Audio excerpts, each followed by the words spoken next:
Recording studio sari बाजार आ रहा। आइल बा होली जनी भागना दूर हो, देखी के रंग हमार बनल बा मुंड हो। सारा रारा जोगी जी सारा रारा बा भाई बा खिलाड़ी बा। लाले बाटे रंग लाले बाटे पिचुकारी हो बाटे पिचुकारी। लाले बाटे रंग लाले बाटे पिचुकारी। देखी के भौजी लगावे लिके मारी बोला हई रे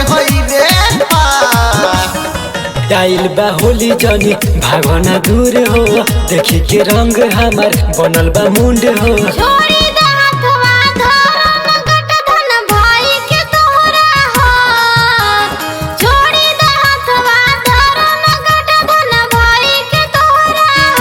तरंगवा हमरो के लगावे दो भौजाई में अधवा हो।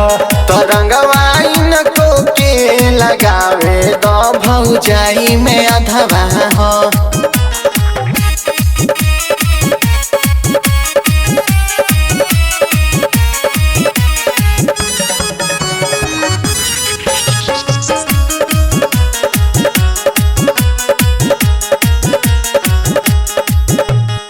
लहई धरो हमारे पिचुकारी।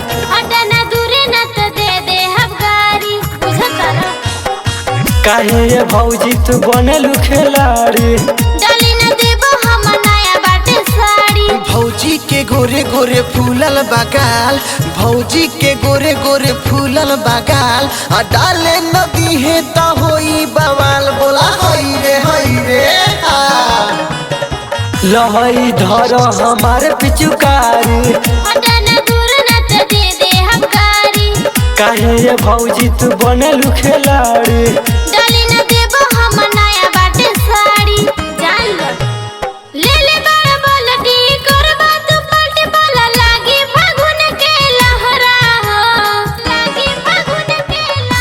तरंगवा हमरो के लगावे दो भौजाई में अधवा हो। तरंगवा इनको के लगावे दो भौजाई में अधवा हो।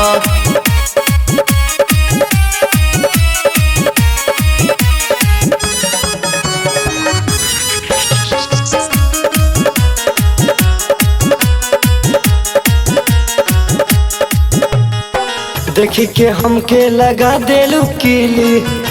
के होली में मजा न मिली।